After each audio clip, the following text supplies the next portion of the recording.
Considered the leader in photographic education, Dean Collins has been teaching advanced lighting theories and techniques to photographers around the world for over a decade.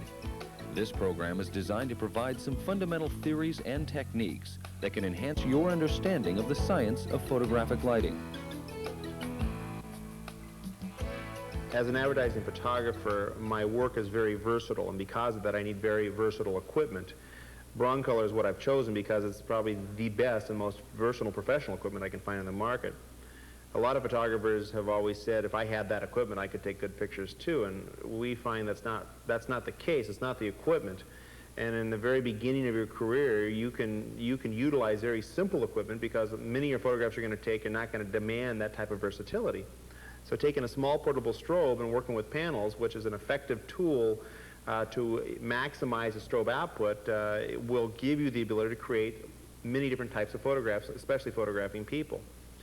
Now, when photographing people or in any situation to control light, you have to break it into basically 5 categories. The categories fall into keeping the diffuse value, which is the true tonality of the subject, consistent, controlling the brightness of the specular highlight, the shine of the object, to the diffuse value, controlling the brightness of the shadow to the diffuse value, and then the transfer, the edges of the shadow to the diffuse, and the edge of the specular highlight to the diffuse. So basically a light control situation is broken into 5 forms of control. The bright, clean look of high-key portraiture is a popular style. In this segment, Collins reveals how to produce stunning high-key images with very little effort. To begin the first setup, Assistant Tim Mantuani mounts a Metz portable strobe and a simple hot light to a specially designed strobe bracket. The hot light, which acts as a modeling light, allows Collins to see the direction and relative light qualities that the strobe will produce without affecting the exposure. After establishing a proper exposure for the subject value with an incident meter reading, Collins captures a few images of our model Karen. In the first image, the raw light from the strobe produces a very hard light quality, much like that of a sunny day. Only the side of the model's face is illuminated, and the contrast between the diffused value, or the true tone of the model's skin, and the shadow area is high. To increase the size of the light source, a Lightform P42 frame with a translucent fabric is introduced between the strobe and the subject. The strobe now illuminates the entire fabric, and diffused light passes through the fabric to illuminate the model.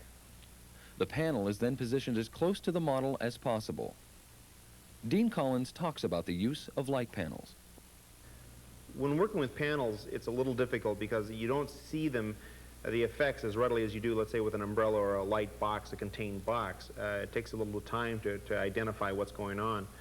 So some good rule of thumb is that when you put the panel, you bring it in as close as you possibly can, and that's done by, you just keep bringing it in until you see it in the picture, and then you back it up. That's as close as you can bring a panel to somebody, which makes it as large as it can relative to the subject.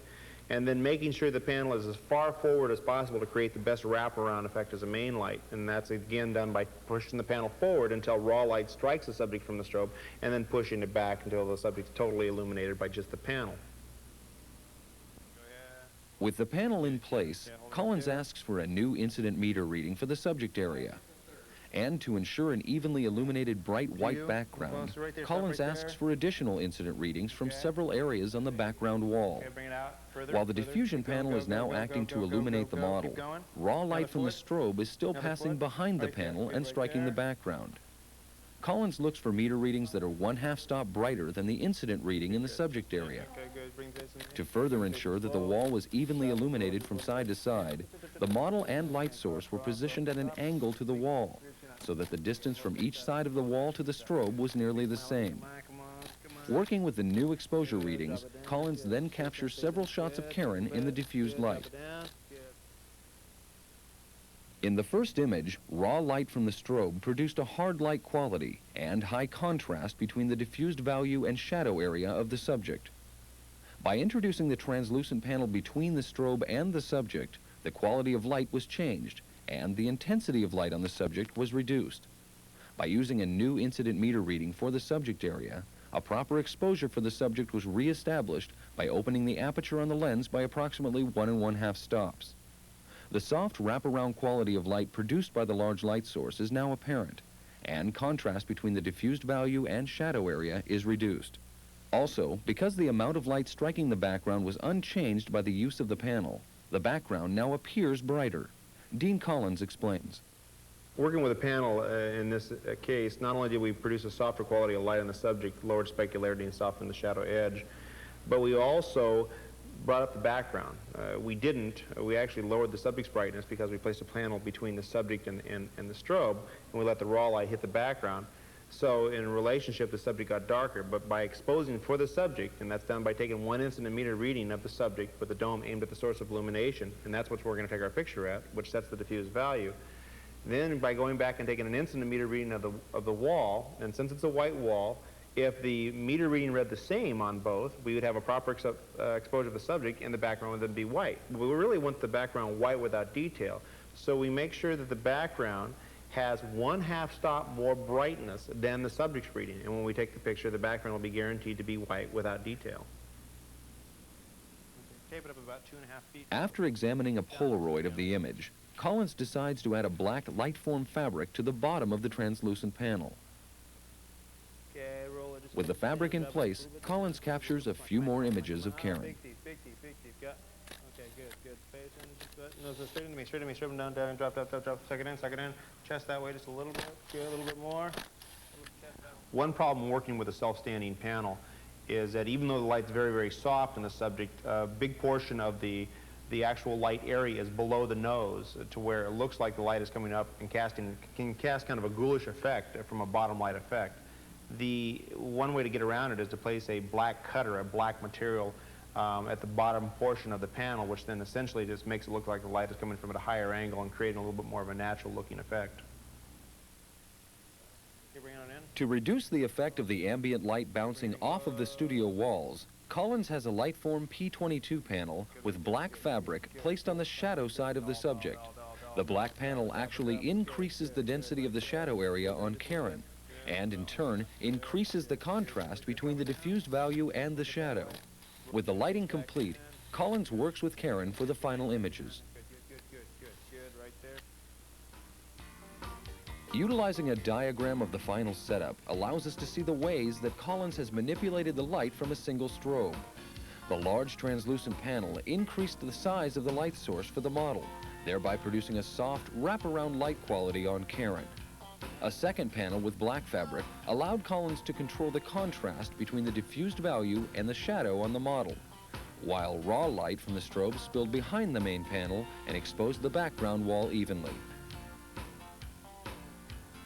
When doing high-key photography this way, you have a lot of bounce ambience because you're really using the strobe to light the main light and the backlight, and that's being done by light spilling around. Because of the effectiveness of the entire room we were working with and bouncing light, the white walls, a black P22 Lightform panel was brought in very, very close as what we'll call a negative fill, to where instead of bouncing light into the shadow area, which is already being done by the walls, we actually wanted to create more contrast, which created the roundness and depth in this high-key photograph.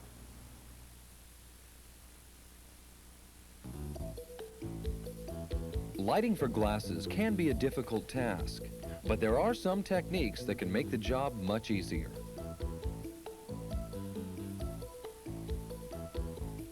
When you work with glasses and photographing somebody with glasses and you're going to diffuse the light, you either you don't diffuse it or you do diffuse it extreme. I often think about specular highlights, which is a reflection in the glass, the same as you might think of a bucket of water on the floor. If it's a very small area, the water is very deep, and that's what I consider the thick brightness of the specular highlight. But if you take the water and pour it over the floor, it becomes this very thin layer, and you can suddenly see the floor behind it. That's kind of what working with a panel is and diffusing the light on glasses. If you do it to the extreme, you lower the specular highlight on the glasses down low enough to where you can now see the eye behind the glass, and you still identify that there's glass there because you have that very thin layer of specular highlight across it, which identifies the reflection, and it makes it to where it doesn't look like you have frames without glass in it, which can look very disturbing in its own. To begin the shoot, our subject Dave Montezambert is illuminated by a single Metz strobe.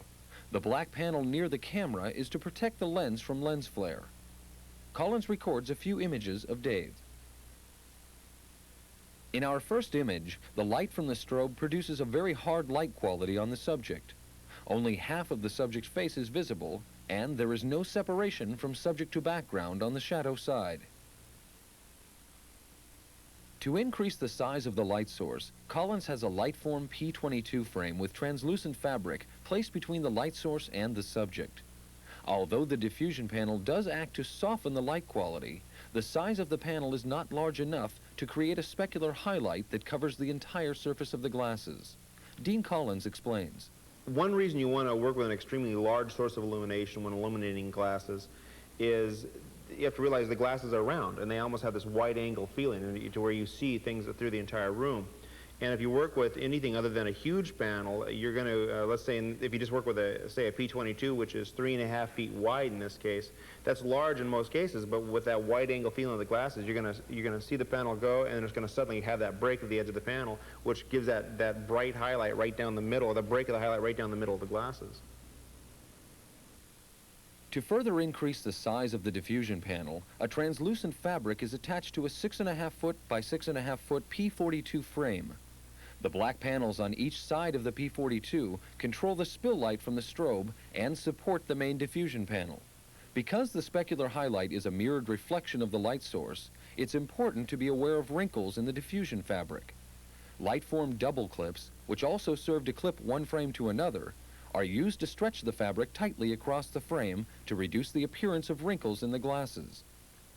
After establishing a proper exposure with an incident meter reading, Collins captures a few more images of our subject.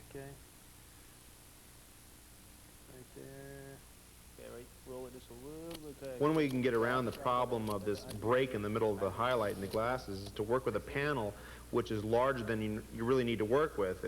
So what you can do is you place the strobe behind the panel to where it's fairly bright in the major source of illuminations in the front quadrant, and then the light slowly falls off across the panel. Thus, in the glasses, you can see that fall off and that soft edge transfer, and you never really have a hard edge. In our first image, the raw light from the strobe produced a very hard light quality. By introducing the diffusion panel between the strobe and the subject, the light quality was softened, which is evident in the large transfer edge from the diffused value to the shadow. The spill light on the background from the large diffusion panel also provided some degree of separation between the shadow side of the subject and the background. Also, the large source made the glass in our subject's glasses visible.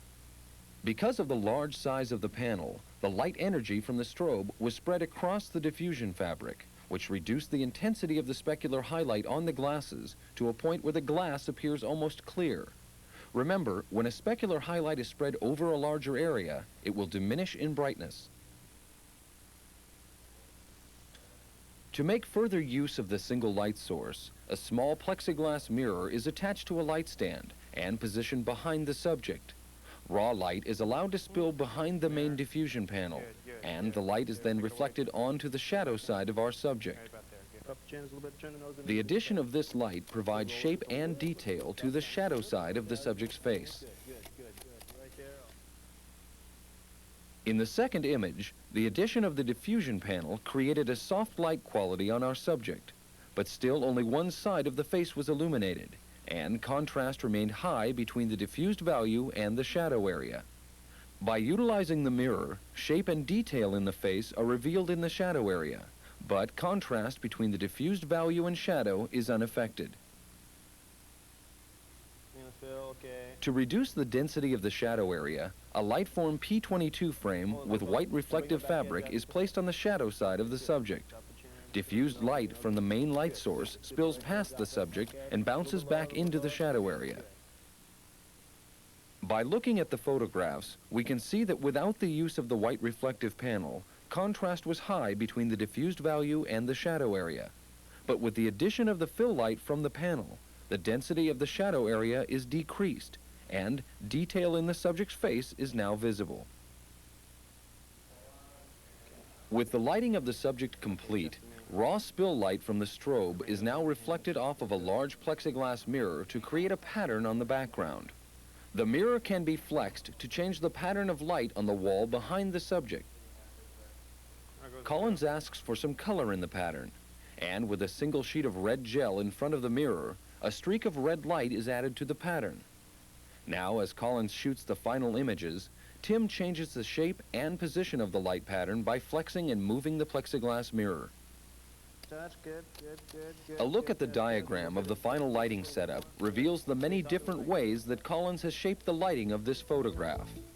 To increase the size of the light source and to decrease the intensity of the specular highlight on the glasses, a P42 translucent panel was placed between the strobe and the subject. Raw light was then allowed to spill behind the main diffusion panel to strike a small mirror, which returned light back onto the subject to provide shape and detail to the shadow side of his face.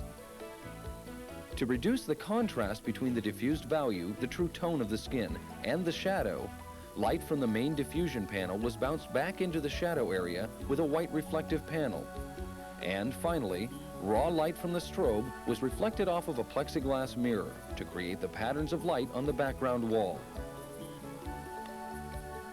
We can see in the final photographs that the use of a plexiglass mirror can create a variety of interesting light patterns, and that the addition of a colored gel to the mirror can make the light patterns creative and fun.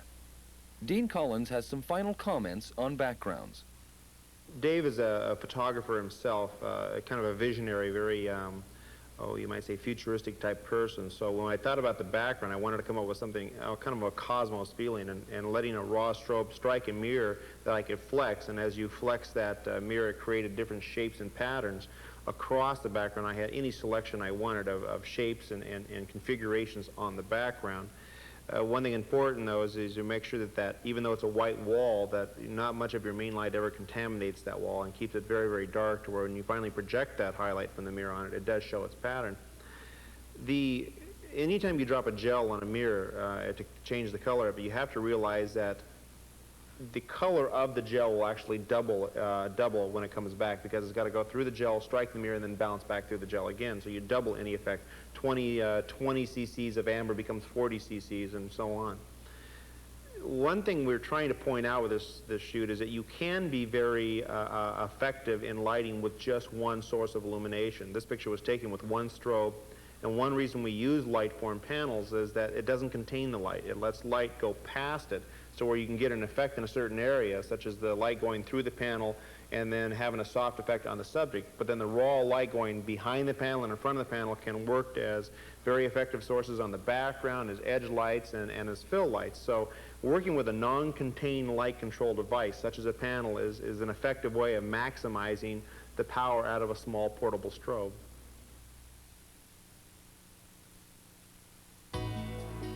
The soft feel of window light provides a cozy feeling to these portraits on muslin.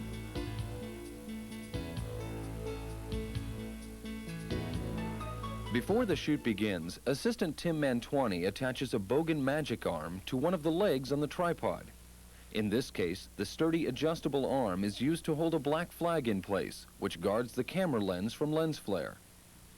At this point, our model is illuminated by a single strobe, and an incident meter reading is used to establish a proper exposure for the diffused value or true tone of the subject. With the model in position against the drape of muslin, Collins captures a few images to establish the effects of the raw strobe light. Our first image reveals the hard light quality that is produced by a small light source. An obvious shadow of the subject is thrown onto the muslin, and dense, well-defined facial shadows are prominent. Controlling light is controlling the brightness of the specular to the diffuse and the shadow to the diffuse in contrast. But a proper exposure of that control is to place the diffuse value on the appropriate part of the film. That's done by taking an incident meter reading and aiming the dome at the source of illumination, not at the camera. A lot of people mistake it that you aim it at the camera, but that averages in the contrast on the face. What I want is a concise diffuse value exposure. Again, aim the dome at the source of illumination, and that will give you an f-stop, which thus you put into the camera and then properly exposes the subject. To increase the size of the light source and soften the light quality, Collins has a Lightform P22 frame with translucent fabric positioned between the strobe and the subject. Dean Collins talks about the use of panels for the photograph. there's a lot of people that always talk about window light. They love the quality of window light. And when you look at this photograph, you think it was done by a window. But if you really think about what a window is, it's nothing more than a large diffuse source of illumination. And that's no different than a panel, a translucent P22 panel, placed between the strobe and the subject. So you still have a source of illumination, which is a strobe, very similar to the sun.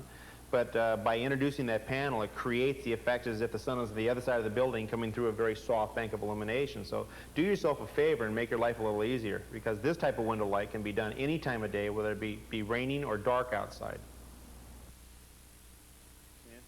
With the panel in place, a new incident meter reading is taken, and then Collins places a black net filter in front of the camera lens. The cotton net filter is used to add just a touch of diffusion to the images. With the simple lighting setup complete, Collins captures some final images of our model.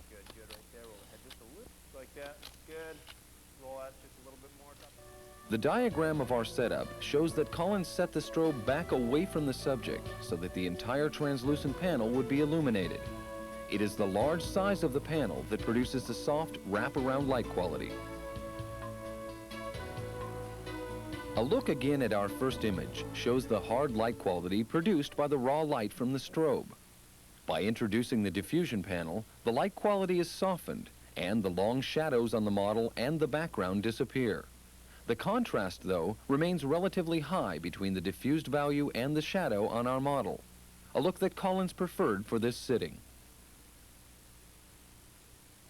If you or your client wanted to reduce the contrast, a simple white reflective panel set on the shadow side of the subject would allow you to bounce diffused light back into the shadow area.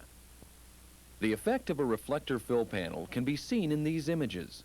The bounced light raises the level of illumination on the entire left side of the image and reduces the contrast between the diffused value and the shadow.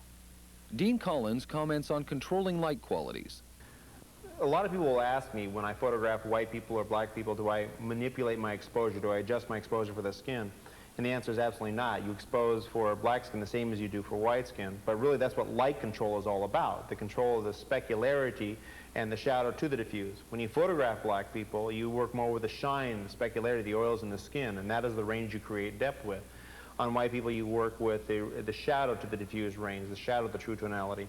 That's one reason the panels are very nice, is because when you work with a panel, you have the control of a very large source of illumination, but if you wish, let's say, more specular range in black skin, you can bring the strobe closer to the panel, illuminated a little bit smaller of an area, which then builds more specularity. So a panel really gives you specular control and shadow edge control because of that distance of the strobe to the panel.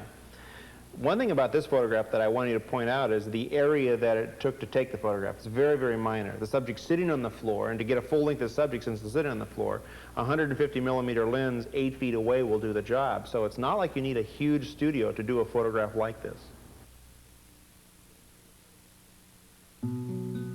Rembrandt lighting and a simple black paper vignette make these images a stunning example of classic portraiture. To begin, an incident meter reading is taken in the subject area to establish a proper exposure for our model. Illuminated by only a single Met strobe, Karen strikes a pose for Collins as he records a few images under the raw light. Drop it down, drop it down, drop it down. Good, good. Hold on a second right there. In the first image, our subject and the background receive the same level of illumination. The small light source produces a hard light quality on Karen, and contrast is high between the diffused value and the shadow. Good, okay, bring the trends. To alter the quality of light on the subject, Collins places a P22 translucent panel between the strobe and the subject. The panel is adjusted by Collins to create a soft wraparound light quality on Karen. Give me an incident. A new incident meter reading is taken to re-establish a proper exposure for the subject area, and Collins then works with Karen to capture some new images. Good, okay, drop the chin just a little bit down, chest just a little bit out, bring the face across, drop it down, drop it down, drop it down. Good, soft smile, good, good. A look at our first image reveals the high contrast and hard light quality produced by a small light source. By introducing the translucent panel, the size of the light source is increased, and the resulting quality of light is much softer. Also, contrast between the diffused value and the shadow on our subject is slightly reduced. This quality of light, Rembrandt lighting, has been done very successfully for years, and most photographers have used umbrellas or contained sources of illumination. This was done with a panel simply because you can get the exact same effect as a box or an umbrella, but now you have the ability to use all the excess light going past, illuminating the background, picking up the mirror, hair light, and the fill light. So you get the exact same effect, but you maximize the power out of a small portable strobe. To reduce the amount of light striking the background, a second P22 translucent panel is placed between the strobe and the background. The two panels are clipped together with light-form double clips. Also, Collins adds a black fabric to the lower half of the main light panel to reduce the amount of light coming from below the model's waist. With the lighting adjustments complete, Collins records several new images of Karen. In the second image, the large diffusion panel softened the light quality on Karen, but the background still received raw light from the strobe. The addition of the second translucent panel reduced the amount of light striking the background to a level equal with the subject area. The subject now appears brighter relative to the intensity of the background. Since I'm working with a panel in this situation to control light quality, it also affects the background brightness relative to the subject. If I wanted to make the background even brighter in this case, I could have put a second layer of translucent material between the strobe and the subject, which would have lowered the subject's brightness, but when I readjusted the exposure for the subject, the background would have even got brighter. I didn't want the background any brighter in this case, so what I choose to do is not place it between the strobe and the subject, but actually place it between the strobe and the background, which lowered the background brightness relative to the subject, and this is how I got my background control. If I wanted the background even darker, I could have put another layer or maybe two layers to lower the background even more. So the control in this case is the strobe, the light between the strobe and the background is being manipulated by one layer of translucent panel. To provide fill light for the subject area, raw light spilling in front of the main diffusion panel is bounced back toward Karen with a P22 white reflective panel. The soft fill light reduces the density of the shadow area on our model, which in turn reduces the contrast between the diffused value and the shadow. In the third image, although the main light quality was soft, the shadow side of the subject was unaffected and contrast was relatively high. By introducing the white reflective panel, the bounced fill light reduced the contrast between the diffused and shadow. Dean Collins talks about the use of the reflector panel. An efficient use of your strobe when working with a fill is to back your strobe as much as you can from the main panel to where it evenly illuminates the panel, but yet raw light now can go past the front of the panel, strike your fill reflector, and bounce back in. And that gives you the most effective fill that you can get in the situation. Bring up the mirror. To create separation between the model's hair and the background, a small plexiglass mirror from Bogan is attached to a stand and raised up to reflect raw spill light from the strobe. As a final touch, Collins tapes a simple black paper vignette to the front of the lens shade. With the lighting complete, Collins works with Karen to capture the final images. That's good, right there. Top of the head just a little bit over. Good. A look at a diagram of the lighting setup reveals the methods of light control that Collins used for the photograph. To control the main light striking the subject and the background, two translucent panels were placed between the strobe and the subject and background. To reduce the contrast between the diffused value and shadow area on the subject, raw light from the strobe was bounced off of a white reflective panel into the shadow area on the subject.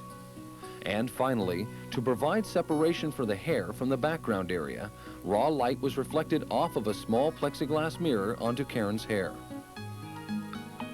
The effect of the small mirror reflecting raw strobe light onto Karen's hair is evident in our fourth image.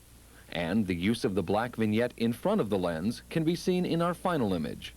The modeled background slowly fades to black toward the edge of the photograph, which focuses our attention on our model Karen.